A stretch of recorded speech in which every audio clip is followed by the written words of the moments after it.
विद्यार्थ्यांनो सप्र नमस्कार. ज्ञानवंदन निष्केटर यूट्यूब चॅनलमध्ये सर्वप्रथम मी आपणा सर्वांचे स्वागत करतो. तर लक्षात घ्या, नगर परिषद, लेखा परीक्षण, लेखा सेवा याचा जो पेपर 2 आहे त्यामध्ये इन्कम टॅक्स हा जो टॉपिक आहे त्यावर विद्यार्थी मित्रांनो आपण 26 पासून पुढे प्रश्न बघणार आहोत. या आधीचा ऑलरेडी व्हिडिओ अपलोड केला आहे ज्यामध्ये आपण 1 ते 25 प्रश्न बघितले आहेत. तर आजच्या व्हिडिओमध्ये आपण इन्कम टॅक्स या टॉपिकवर प्रश्न बघणार आहोत. तर बघा, क्वेश्चन क्रमांक 26 आहे, which income is consider under the head profit and gain business profession. तर लक्षात घ्या, तुम्ही काय करायचं आहे, प्रश्न विचारल्यानंतर व्हिडिओ पॉज करा, उत्तर येत असेल तर खाली कमेंट करा. तर या प्रश्नाचं योग्य उत्तर आहे ऑप्शन क्रमांक 4, इन्कम फ्रॉम बिझनेस एंटरप्राइजेस. हे विद्यार्थी मित्रांनो profit and gain of business profession या विद्यार्थी मित्रांनो हेडमध्ये कन्सिडर केले जातात.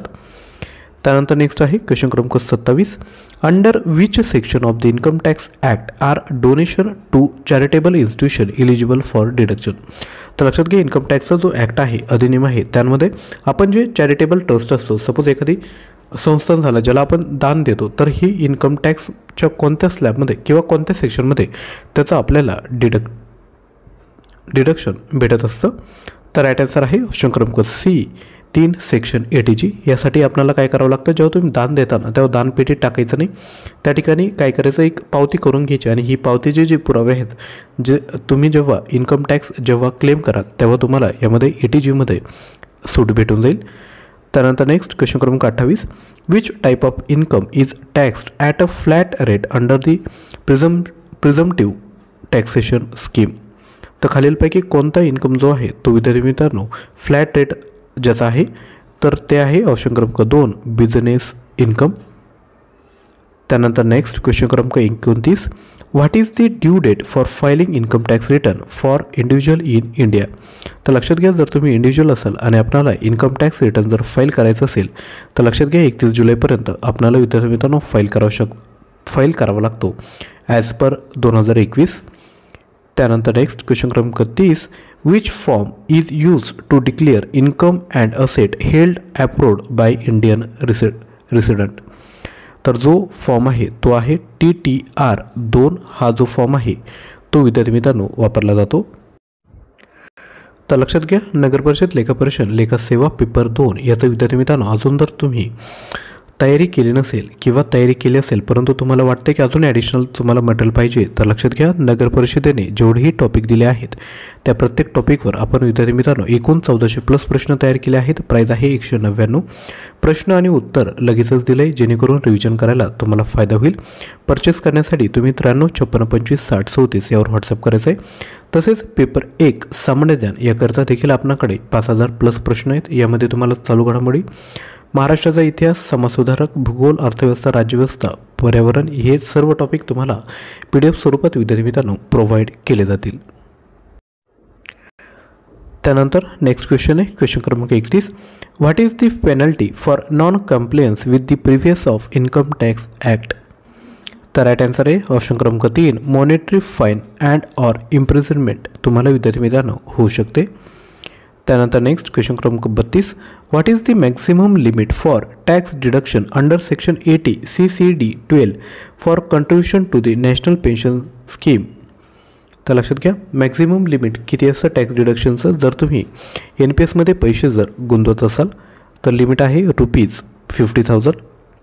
त्यानंतर नेक्स्ट क्वेश्चन क्रमांक 33, which section of income tax act deal with the taxation of capital gains from sale of house property.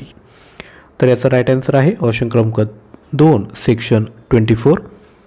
त्यानंतर नेक्स्ट क्वेश्चन क्रमांक 34, what is the concept of tax residency certificate.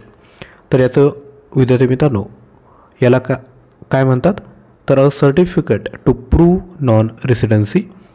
Next question क्रमांक 35, which form is use to file income tax return for partnership form. तर लक्षात घ्या, income tax return file करताना partnership फॉर्मसाठी ITR 5 वापरला जातो. त्यानंतर नेक्स्ट क्वेश्चन क्रमांक 36, under which section of income tax act are interest payment on education loan eligible for deduction. तर लक्षात घ्या, ही आहे सेक्शन 80. म्हणजे जर तुम्ही एज्युकेशन लोन घेतलं असेल बरोबर, जर त्याचं रिपेमेंट करत असेल तर लक्षात घ्या इन्कम टॅक्सचा सेक्शन 80E अंतर्गत तुम्ही डिडक्शन क्लेम करू शकता. त्यानंतर नेक्स्ट आहे क्वेश्चन क्रमांक 37, what is the maximum limit for tax deduction under section 80DD for medical treatment of disabled dependent. जर तुमच्यावर कोणी जर आपले वडील असतील किंवा आपले चाइल्ड असेल ते आपल्यावर डिपेंडंट आहे आणि त्यांचे मेडिकल ट्रीटमेंटसाठी आपण खर्च करतोय तर 80DD हे जे डिडक्शन आहे त्यामध्ये तुम्ही ₹1,00,000पर्यंत विद्यार्थी मित्रांनो क्लेम करू शकता. त्यानंतर नेक्स्ट क्वेश्चन क्रमांक 38. What is the maximum limit for tax deduction under section 24 for interest on housing loan. तर तुम्ही हाऊसिंग लोन घेतलं असेल आणि लक्षात घ्या त्याचं जर तुम्ही व्याज भरत असाल तर व्याजाला देखील विद्यार्थी मित्रांनो 2 लाखापर्यंत सूट असते आणि जो तुम्ही प्रिन्सिपल पेड करतात बरोबर तर त्या प्रिन्सिपलला विद्यार्थी मित्रांनो 80C अंडर तुम्ही 1.5 लाखापर्यंत विद्यार्थी मित्रांनो क्लेम करू शकतात. तर इंटरेस्टसाठी 2 लाख आहे सेक्शन 24 आणि जो तुम्ही प्रिन्सिपल पेड करतात ते 1.5 लाख 80C मध्ये तुम्ही डिडक्शन क्लेम करू शकता. नेक्स्ट आहे क्वेश्चन क्रमांक 39. Which type of income is not taxed under the head income tax from other sources. तर राईट आन्सर आहे ऑप्शन क्रमांक 3 dividend income from domestic companies. यावर विद्यार्थी मित्रांनो तुम्हाला टॅक्स लागत नाही. नेक्स्ट आहे क्वेश्चन क्रमांक 40. What is the maximum limit for tax deduction under section 80DDB for medical treatment of specific disease. Right answer आहे ऑप्शन क्रमांक 4 2 लाख. त्यानंतर नेक्स्ट क्वेश्चन क्रमांक 41. Under which section of income tax act are donation made to political party eligible for deduction. तर लक्षात घ्या एखादी जर political party असेल त्याला जर तुम्ही विद्यार्थी मित्रांनो दान देत असेल तर लक्षात घ्या सेक्शन 80GB अंतर्गत तुम्ही विद्यार्थी मित्रांनो डिडक्शन यामध्ये क्लेम करू शकता. Next what is the maximum limit for tax deduction under section 80TTA for interest on saving account. तर लक्षात घ्या जे मॅक्झिमम लिमिट आहे सपोज तुमचे पैसे जे सेव्हिंग अकाउंटमध्ये पडलेत आणि त्याच्यावर जो इंटरेस्ट तुम्हाला भेटतो तर लक्षात घ्या 10,000पर्यंत इंटरेस्ट जर असेल तर तुम्ही त्यामध्ये डिडक्शन क्लेम करू शकता. नेक्स्ट आहे क्वेश्चन क्रमांक 43. Which income is considered under the head income tax from other sources. तर लक्षात घ्या income tax from other sources यामध्ये रेंटल इन्कम हा विद्यार्थी मित्रांनो पकडला जातो. नेक्स्ट आहे क्वेश्चन क्रमांक 44. What is the maximum limit for tax deduction under section 80G for donation to the prime minister national relief fund. तर राईट आन्सर आहे लक्षात घ्या 100% डोनेशन तुम्ही कितीही डोनेशन केलं तर तुम्ही 80G अंतर्गत विद्यार्थी मित्रांनो त्यावर काय म्हणू शकता की क्लेम तुम्ही नक्की करू शकता. नेक्स्ट आहे क्वेश्चन क्रमांक 45. Which form is use to file income tax return for Hindu undivided family. तर याचं योग्य उत्तर आहे ऑप्शन क्रमांक 3 ITTR3 हा फॉर्म तुम्ही इन्कम टॅक्स रिटर्न फाईल करण्यासाठी वापरू शकता. नेक्स्ट आहे क्वेश्चन क्रमांक 46. What is the maximum limit for tax deduction under section 80GG for individual who do not receive HRA. तर लक्षात घ्या ऑप्शन क्रमांक 3 ₹25,000 पर मंथ हे तुमचं मॅक्झिमम लिमिट आहे. Next under which section of income tax act are donation for specific research or rural development eligible for deduction. Right answer आहे option क्रमांक 3 section 80GA. Next what is the maximum limit for tax deduction under section 80 for interest on education loan. तर maximum limit जे आहे ते आहे ₹1,00,000. Next question क्रमांक 49. Which section of income tax act deal with the taxation of capital gain from the sale of securities. तर right answer आहे option क्रमांक 4 section 45. Next what is the maximum limit for tax deduction under section 80CG for investment in Rajiv Gandhi equity saving scheme. तर maximum limit आहे tax डिडक्शनचं option क्रमांक 1 ₹25,000.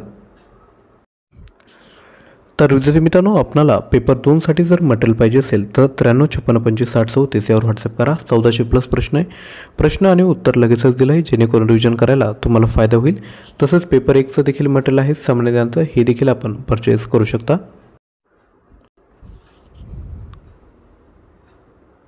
तसेच Marathi English सामान्य बुद्धिमत्ता यांचा सराव करण्यासाठी आपल्याकडे 199 रुपयामध्ये तुम्हाला 3785 प्रश्न भेटतील.